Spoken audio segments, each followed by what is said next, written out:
creio que é conhecido de praticamente todos que aqui estão. Quem nunca ouviu este versículo, eu creio que 90% dos senhores que estão me ouvindo conhecem de cor salteado este versículo. Aleluia! O Evangelho de João é um evangelho muito rico, né? Até o escritor, ele narra diferente dos outros. A Bíblia vai dizer que João, ele tinha tanta intimidade com Jesus, que ele se intitula como o apóstolo amado por Jesus. Olha que privilégio. O apóstolo que reclinou a sua cabeça no peito de Jesus. Olha como que ele foi diferenciado. Eu gosto de comparar os 4 evangelhos sempre e as narrativas, porque tem muita semelhança entre eles. Mas também eu gosto de enfatizar as diferenças. Vocês perceberam ontem na introdução? Os 4 evangelhos apresentam Jesus diferente. No Evangelho de Mateus, por exemplo, nós vemos Jesus sendo apresentado por Mateus como rei, porque no capítulo 1 ele traz toda a genealogia de Jesus. É o único que vai trazer a genealogia de Jesus. E ele está enfatizando que Jesus, ou seja, ele está escrevendo aos judeus que rejeitavam a Jesus. Ele está escrevendo, garantindo que Jesus ele era de linhagem real, porque nós bem sabemos que Jesus descende de Davi. Então, Mateus apresenta Jesus como rei. Marcos, por sua vez, não fala nada da infância de Jesus, nada. Mas ele apresenta Jesus como servo, porque ele está dizendo que ele não veio ao mundo para ser servido, mas ele veio ao mundo para servir. Aleluia. No Evangelho de Lucas, Jesus é apresentado como homem, porque Lucas, em várias vezes, quando ele vai se referir a Jesus, ele enfatiza o Filho do Homem. Então ele deixa bem ressaltado a humanidade de Cristo. Nós bem sabemos que Cristo era 100% homem, como também 100% Deus. João, por sua vez, vai apresentar Jesus enfatizando a sua divindade, porque quando nós pegamos o Evangelho de João, no capítulo 1, olha como a apresentação de João é diferenciada, é forte, enfatizando toda a sua divindade, em como único com o Pai. Ele está dizendo que Jesus era o Verbo no princípio, e o Verbo era Deus. E o Verbo estava com Deus. Aleluia. Ele está falando de Jesus, que Jesus já estava lá. Ele era a palavra quando o mundo foi criado. Então perceba a diferença da sensibilidade de João ao apresentar Jesus para nós. Ele enfatiza um pouco mais do que os outros. É claro que tudo isso que eu citei, dos 4 evangelistas, está nos 4 evangelhos. Porém, eles se destacam mais de um para o outro. E no Evangelho de João, isso me atrai muito, porque em todo momento ele está dizendo: eu e o Pai somos um. Ninguém vai ao Pai se não for pelo Filho. Então ele expressa, ele imprime, ele enfatiza a divindade de Cristo. E como eu disse ontem, torno a repetir, eles escrevem diferente porque eles têm experiências diferentes com Cristo. Eles escrevem diferente também porque são seres humanos únicos e individuais. Ou seja, O que eu vejo não é o que a irmã Yasmin muitas vezes vai ver. A minha relação com Cristo não vai ser necessariamente a relação que ela terá com Cristo. As minhas experiências não serão as experiências que ela terá. Mas o Senhor me trouxe aqui para dizer para alguém: não precisa se comparar a ninguém, não precisa se diminuir, não precisa se inferiorizar, porque Ele te chamou e te escolheu e te separou exatamente do jeito que você é. Eu estou falando para alguém que talvez não tenha eloquência na palavra, não tenha uma boa oratória, assim como a missionária Raquel não tem, não seja tão coloquial nas palavras, mas o Senhor está dizendo: eu te chamei do jeito que você é. Se você louva e não sabe pregar, mas ama me louvar, vou te usar no louvor. Se você não louva, mas prega, vou te usar na palavra. Se você tem o chamado de estar na igreja ajudando, limpando, eu também te uso, também vou te usar. Se você tem um testemunho para contar, o Senhor também vai te usar. Ele está dizendo nessa noite: você não precisa ser igual a ninguém, porque você é diferente. Você tem que manter a sua essência, a sua personalidade. Não precisa mudar para agradar a ninguém, não precisa mudar para ninguém te aceitar, porque Ele já te aceitou e já te escolheu e já te chamou do jeito que você é.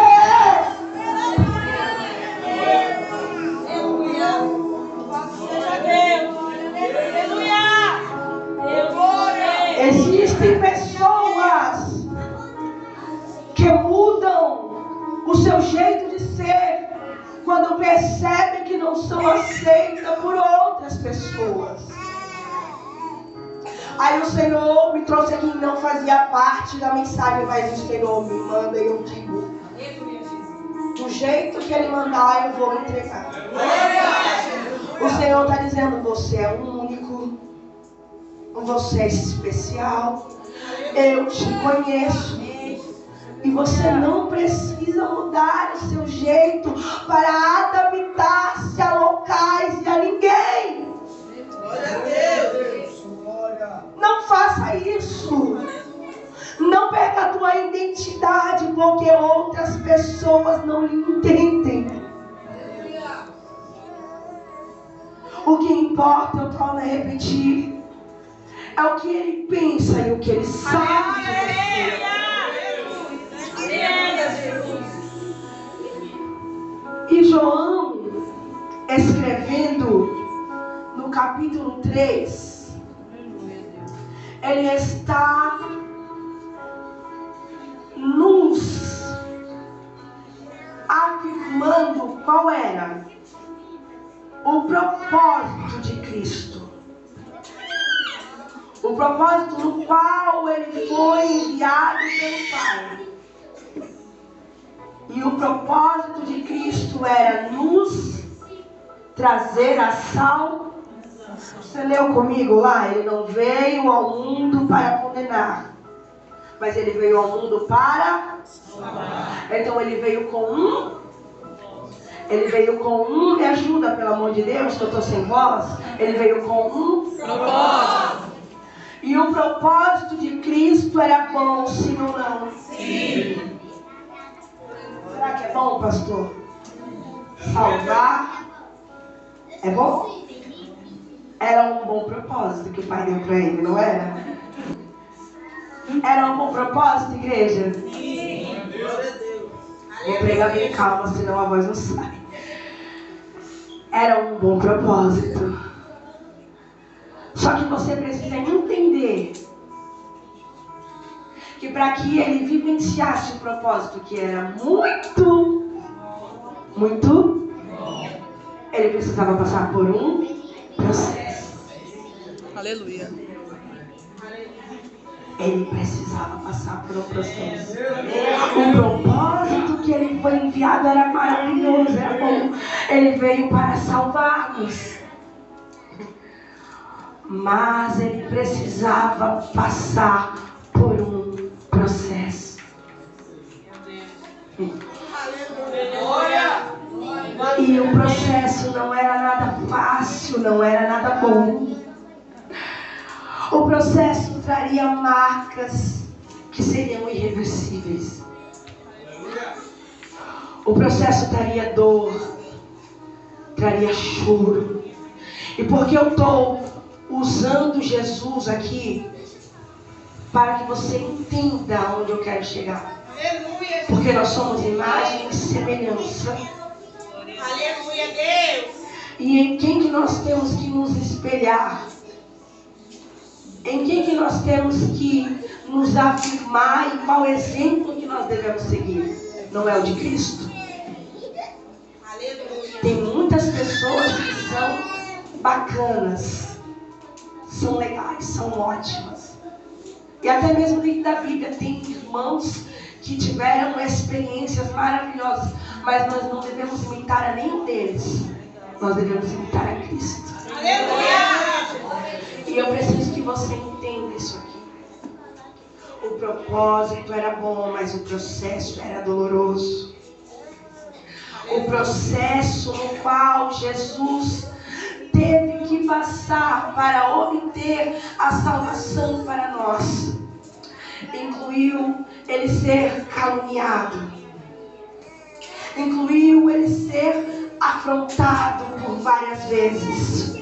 Quantas vezes nas sinagogas os sacerdotes não pegaram pedras para tentar apedrejar a Jesus? Quantas vezes eles não procuraram ocasião para levar Jesus até a morte? Quantas vezes que Jesus foi escarnecido, desacreditado? Quantas vezes que Jesus foi afligido? Quantas vezes que Jesus foi perseguido de cidade em cidade? E Jesus não tinha sequer o porquê ser perseguido. Porque quando nós lemos os evangelhos e nós vemos que ele saía de um lugar para o outro, ele não tinha feito nada naquele lugar para que ele tivesse que sair dali expulso, corrido, como dizemos nos dias de hoje, de mal. Ele só tinha feito o que era bom. Expulsavam Jesus porque tinha curado no sábado. Expulsavam Jesus porque tinha ressuscitado. Expulsavam Jesus porque libertou o gadareno. Quem não se lembra desta passagem? Jesus liberta um homem que estava possesso de demônios. Um homem que tirava as suas roupas, que nem correntes podiam prender. Um homem que já estava nos sepulcros. A Bíblia diz que Jesus liberta esse homem desses espíritos, desses demônios, porque esse homem estava com muitos, era uma legião de demônios. E ao invés da cidade se alegrar, a cidade se atemoriza e manda ele embora da cidade. Porque quando os demônios saem do corpo daquele homem, vão para uma manada de porcos e os porcos lançam-se no precipício. E o povo vendo aquilo, ao invés de alegrar-se pela libertação daquele homem, expulsam a Jesus. Olha o processo que o nosso Cristo teve que passar para nos garantir a salvação. O processo de Cristo permitiu que ele passasse por uma cruz. O processo de Cristo permitiu que ele fosse chicoteado. O processo de Cristo permitiu que ele fosse agredido em seu rosto. O processo de Cristo permitiu que ele fosse zombado na... O processo de Cristo permitiu que uma coroa de espinhos fosse colocada em frente à tua cabeça. O processo de Cristo permitiu que ao invés de água, quando ele teve sede, lhe dessem vinagre para beber. O processo de Cristo permitiu que uma lança afiada o transpassasse. E o processo não era fácil, era dolorido, mas ele suportou por mim e por você.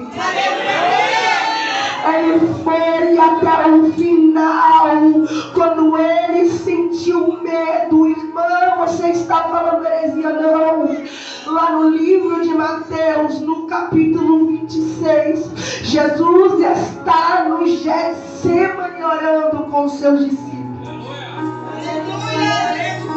E ele vai à parte e diz para os seus discípulos: ficai aqui, vigiai um pouco e orai, enquanto eu vou mais para frente para falar com o Pai.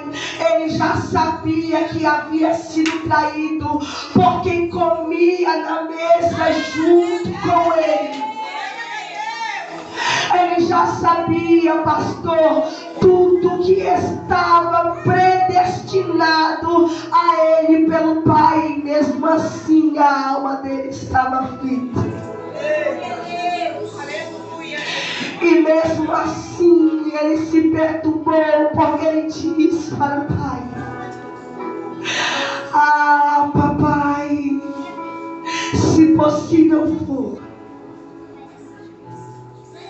afaste de mim este cálice. Oh, mas ele não encerra sua oração ao Pai assim, pedindo para que o Pai o livrasse daquilo. Não, ele diz: todavia, se não for possível, faça a tua vontade. Jesus sabia que ele sofreria, e ele está dizendo: Pai, não tem outra forma de o seu propósito ser cumprido em mim sem que eu tenha que passar por isso.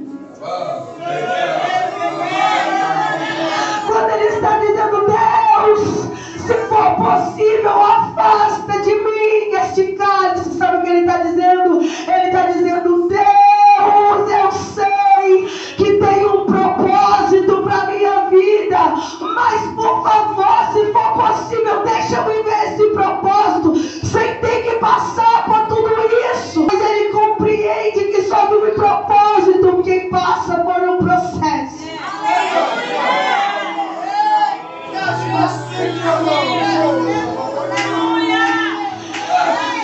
Em sua humanidade ele está dizendo: eu não queria passar por isso. Eu sei que tem um propósito em tudo isso, mas eu não quero passar por essa dor. Mas todavia ele se lembra: não tem como um propósito ser vivenciado se eu pular o processo. Ai, mãe, talvez você chegou no culto pensando que você ia rodar, que você ia pular. É bom, é gostoso, mas o Senhor me trouxe aqui porque alguém precisa entender que não tem como pular a parte do processo. O Senhor me trouxe aqui para dizer que tem um propósito no teu sofrimento. O Senhor me trouxe aqui para dizer que tem um propósito para a tua vida. Na tua história, tudo que você tem vivido tem um propósito. Tem esteja vivenciando a fase que você não compreende o porquê de tanta coisa. O porquê que você está passando por determinadas situações. O porquê do não de Deus, talvez, para a tua vida. Ou porque que alguém está lhe perseguindo, ou porque que alguém está lhe afrontando, ou porque alguém está lhe caluniando, ou porque você está precisando de um emprego, mas a porta não se abre. Aí o Senhor me leva lá no livro de João, no capítulo 13, no versículo 7. O que eu faço agora você não entende. Mas você vai entender depois. Não entendeu? O Senhor está dizendo, você não está entendendo nada desse processo. Mas